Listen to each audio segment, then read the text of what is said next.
good evening. You've got more than money. You've got Gene Dickinson, your host, your personal financial advisor. For the next half an hour, I am at your service and very pleased to be so. It is a fresh start for many of us as we look into the new year, and great excitement. Maybe some changes in your life. Maybe you're going to make some adjustments, go a different direction. That's pretty exciting stuff. Maybe you've got some great momentum coming out of 2024 and you wish to see that accelerated. Well, we can help in many, many ways. The title of the show is More Than Money, after all. It's not just an investment idea. It could be an educational idea. It could be a business idea, perhaps tax planning, perhaps family planning, legacy planning, estates, investments, insurance. Oh, goodness, the list goes on and on. If we talked about financial topics on More Than Money, we could go on and on and on, as most financial shows do, droning on and on about stuff that they want you to hear about. What we do is the exact opposite. We allow you to tell us what we should be talking about. You have made us, over now 6 seasons, the most relevant financial show on television today, bar none. No matter what station you may be watching, no matter what system you may be on, we are the most relevant, not because of me, but because of you. You send us your emails, you allow us to see a glimpse of your life and allow us, with certain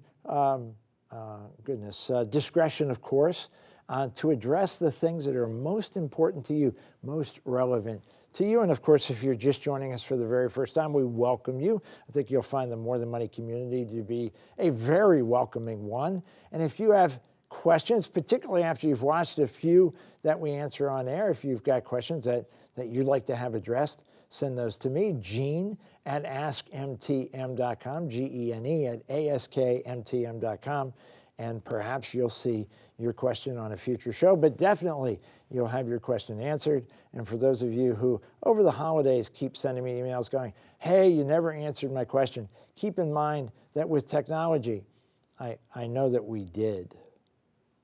So check your spam filters. That's really good advice. So, goodness, let's give you a demonstration of exactly why we're the most relevant financial show on television today. Let's turn to our financial correspondent. And Megan, where do we start? Hi, Gene. Our first question tonight says, love your show. And being 75 years old, I am watching more so for my 2 daughters, who will get some kind of inheritance from me. I listened to the case of the 3 individuals that inherited $270,000 each.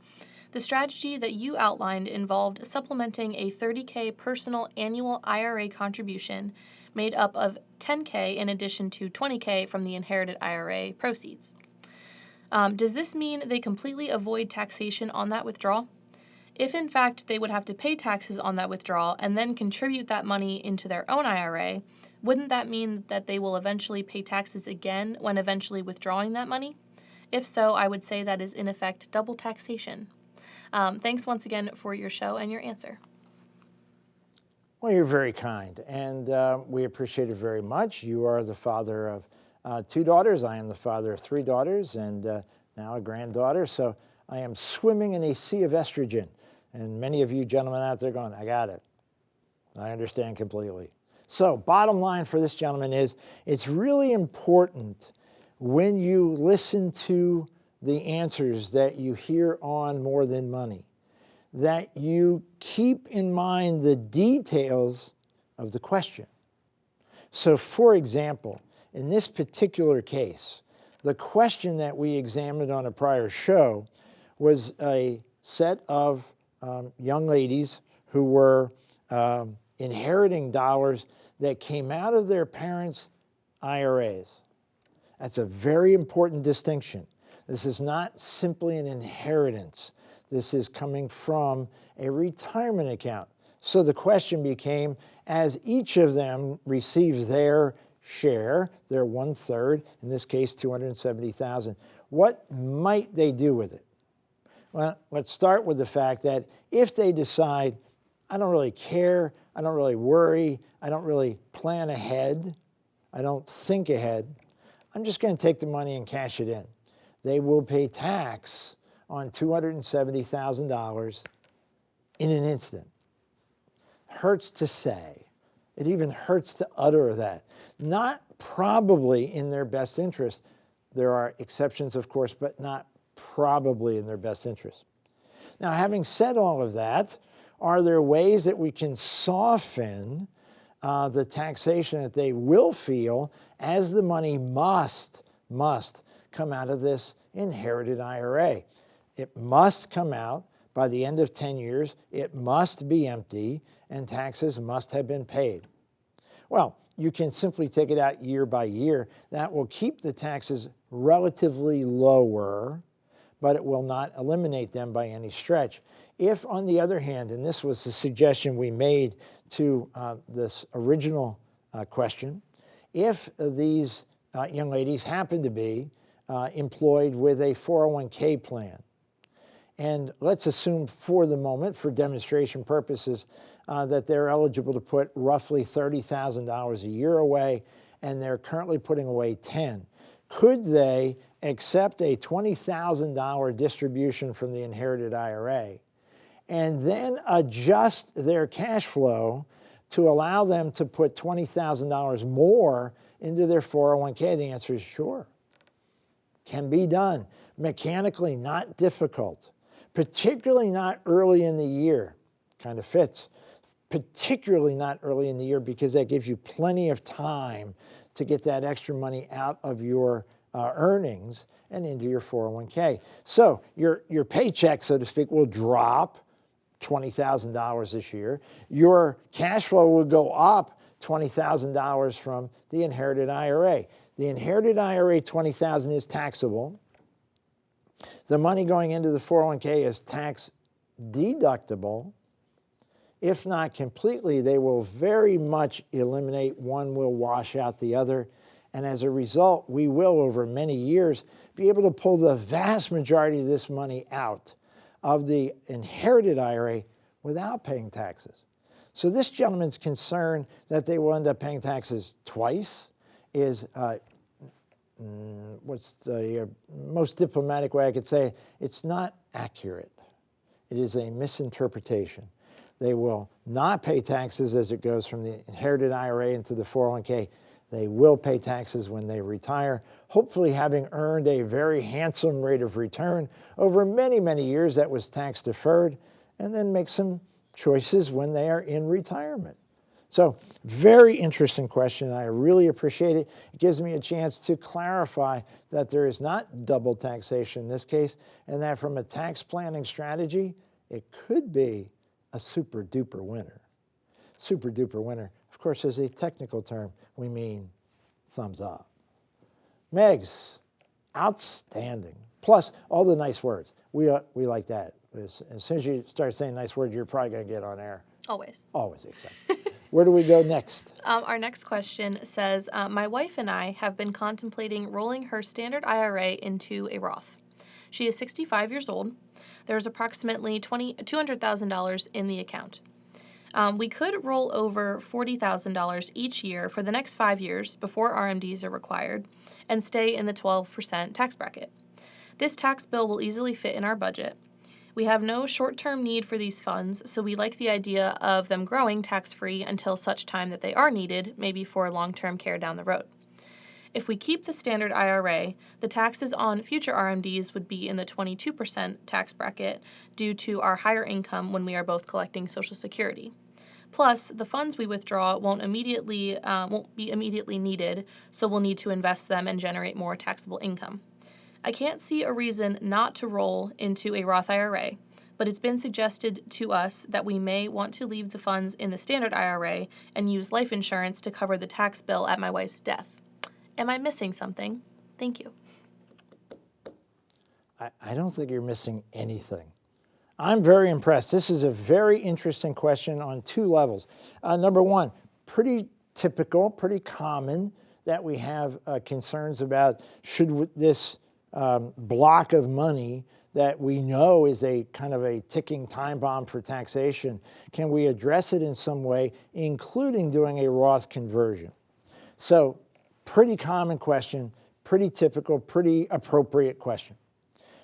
What's different here is that this gentleman has explored this from the standpoint of practicality, mentions his budget. I'll circle back to that. He has explored it from the standpoint of long-term impact. And then he's also suggested that there might be an alternative that could be explored as well.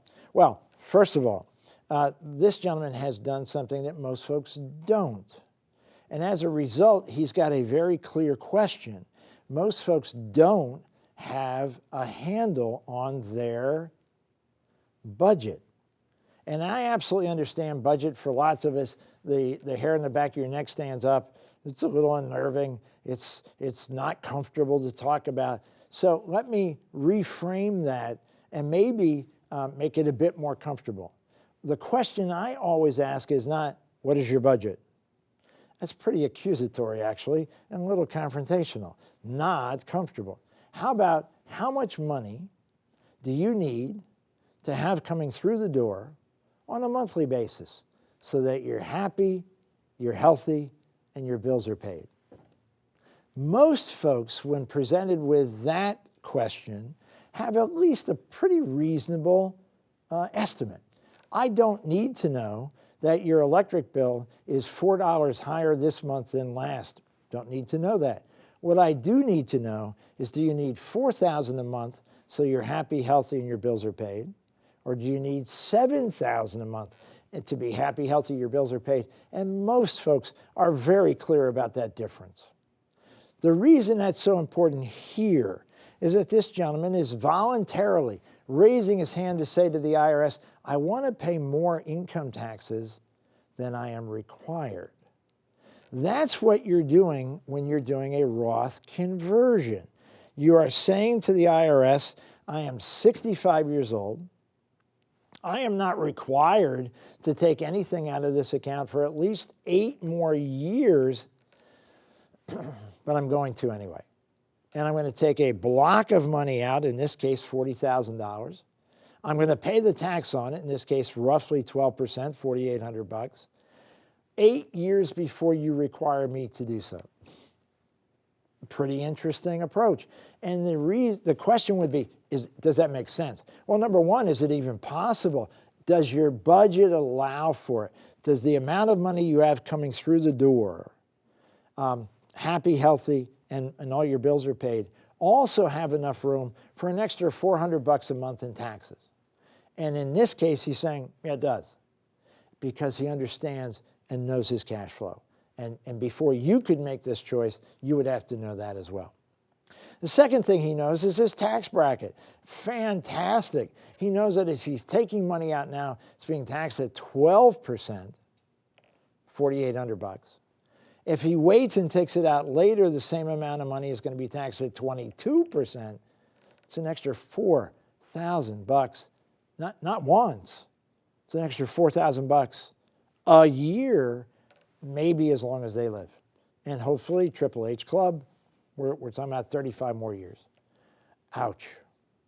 So if there's $200,000 there, and if she has 8 years before she has to take money out, and if they can afford to take $40,000 out a year and pay the tax, even though the investments, hopefully, in the IRA are going to continue to grow, the IRA should be empty by the time she is required by the IRS to take money out. All of it has been converted to a Roth IRA. It is still an IRA. It is still tax deferred. As a matter of fact, it will come out tax-free if they decide that they need that additional cash flow. It's a very, very good idea. Excellent indeed. The life insurance idea, I'm going to suspect, has come to you from someone who sells life insurance. And I say that knowing that that might ruffle some feathers.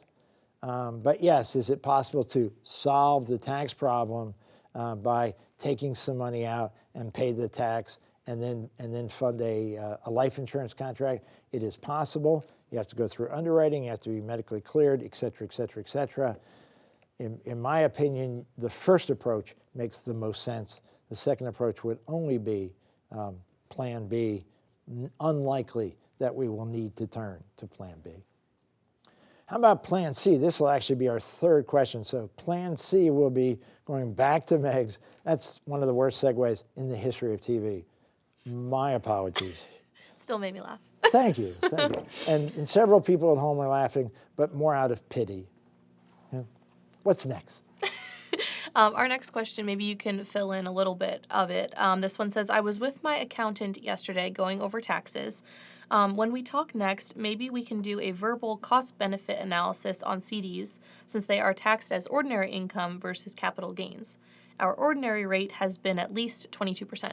Thank you. Yes, you are quite right. There needs to be a little more context in order for this email to make sense. So, backstory. Individual and his wife have a block of money, a substantial block of money. We're talking hundreds of thousands, that they want to invest. Invest may not be the right word. You'll decide after I describe to you the situation. They want the money to earn them a return. Not necessarily a high return, but better than zero. But they want to have the money safe as can be and particularly liquid so that if, well, in their particular case, an opportunity came along, a business opportunity, that they could take that cash and take advantage of the opportunity. Pretty straightforward, very straightforward. They meet with their accountant. The accountant says, wow, what are you doing? Oh my gosh, you got all these CDs and other stuff that's super safe. You're making 4.5%, 5.5% interest on your CDs. It's going to be taxable. This is, whoa, it's going to just jack you right through the roof. The accountant, I'm sure well-meaning, not familiar with the original concept, the original investment instructions, suggests that they should have been in stocks that would have been taxed at capital gains. Interesting idea. There's at least three things wrong with that. Excuse me. Number one, they're in the 22% bracket. Their capital gains rate would be in the at least 20% bracket. The differential is so small, it's a rounding error. So to try to posture his advice, her advice, as, oh, you should have thought about that, you should call me, I'm the tax guy, I really know, puts him or her in a very bad light because the differential is too small.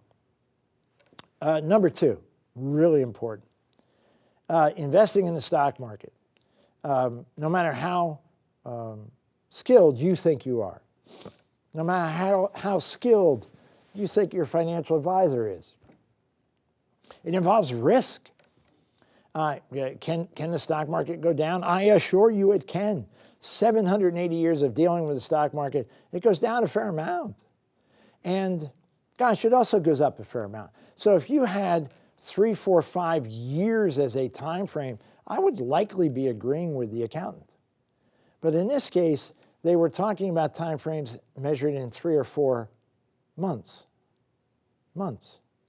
And any time frame that brief, in my opinion, any time frame short of 3 years is likely inappropriate to be investing in the stock market because while your taxes, tax capital gains rate might be slightly lower, 22 to 20, what if it goes down? What if the stock market drops 10%? Then you haven't saved 2%. It's cost you 10% of hundreds of thousands of dollars. And you say, well, is it likely? Couldn't we project when the stock market would go down? The word project is such a polite word, so professional, so academic. Can't we look at the overall indicators? Ooh, there's another very polite, academic, very professional word. And give us a direction that we expect the markets to be in. I mean, the answer is people do it all day long. But in my world, my experience, I don't refer to that as projection. I refer to that as predicting. Predicting. And we need to find somebody who's really good at predicting the stock market. And we're still looking. Because as the great American philosopher, Yogi Berra, once said, predicting really hard, especially about the future. Bottom line is, there isn't anyone that can tell me what the stock market will do tomorrow or this afternoon. It simply isn't possible. Gosh, the ability to predict the future is envious. It's exciting. It's the holy grail of investing, perhaps, but it's not possible. So, for all these reasons, absolutely inappropriate. When we had our discussion after the election, that was another piece of the puzzle. When we had our discussion after the election, it became very, very clear that this was a non-issue. Now, here's something that you should take away, good life lesson. If you have advisors that are critical in terms of your decision-making in your financial picture, make sure they're talking to each other. If you're talking in the MTM, the More Than Money world, we talk to each other because we're all under one roof. We have our tax experts, we have our investment experts, Social Security, estate planning, legal, insurance, all under one roof. So easy to integrate the tax side with the investment side, the advice side, the strategy side. If your advisors are separate, make sure that they have regular conversations to avoid this kind of anxiety, stress-inducing. Speaking of stress-inducing, have you got one back there, Megs, that will cause me to flutter? Oh, I don't know. Well, it definitely ends nicely with our favorite way to end something. You'll see what I mean. This one says, my wife, 70, works part-time, and I, 65, work full-time, self-employed, are in the planning stages of a retirement house being built in another state.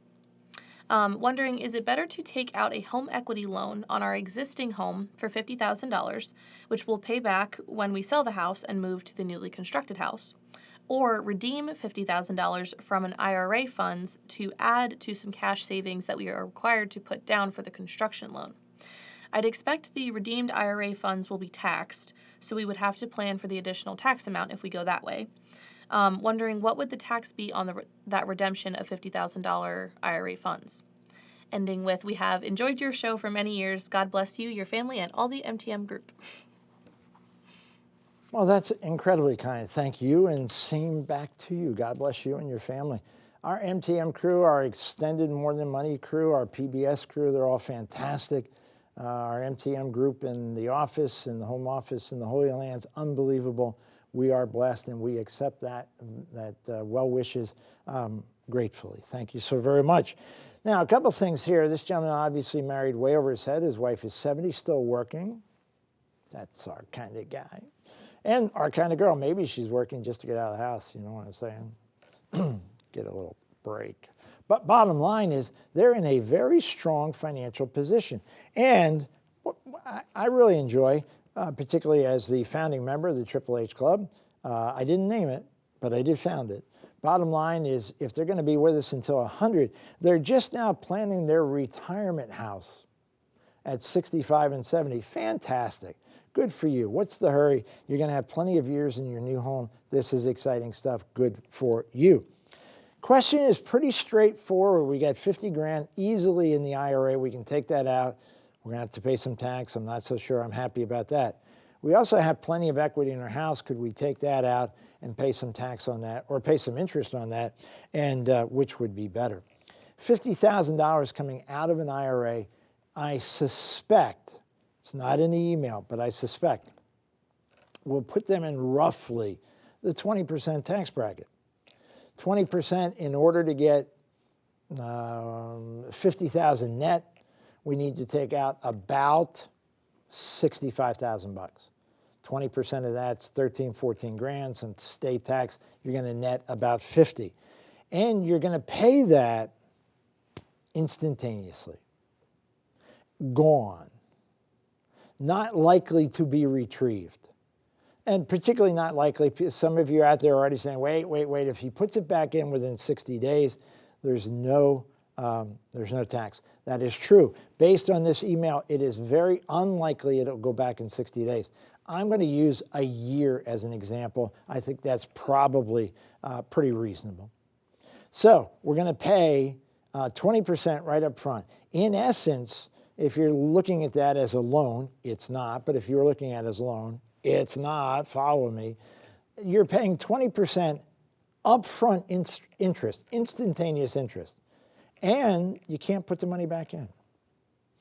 If, on the other hand, you borrow the money from your equity in your home, and it's 12 months, and the current equity lines of credit, roughly 5%, by the way, maybe tax deductible, you might actually save some money, but 5% maybe, because you may be able to sell your home more quickly. It may only be 6 months, 7 months, 8 months, but let's say it's the full year, you end up paying $2,500 as opposed to $13,000 in capital gains tax, or I'm sorry, in tax on the IRA distribution. Very, very simple, very straightforward. Use the equity in your home and enjoy the whole process, chill, and circle back. Let us know how the new retirement home is unfolding. Folks, you're very, very kind. You spend part of your evening with us. Half an hour goes very, very quickly for us. I think it probably does for you as well. If you have questions that you would like to explore, you'd like to have a More Than Money advisor do that for you. There's no cost, there's no obligation. It simply means that you have to engage us. You simply send us that email, gene@askmtm.com. We have an entire team of financial advisors answering questions back to our audience members, and happy to do so. We start some wonderful relationships, exchange lots of great intel, and help an awful lot of people. And maybe one of those might be you. So send us that email, gene@askmtm.com. Thanks so very much. Hopefully you learned enough that you'll want to be back here next week when we come back for another edition of More Than Money. Good night.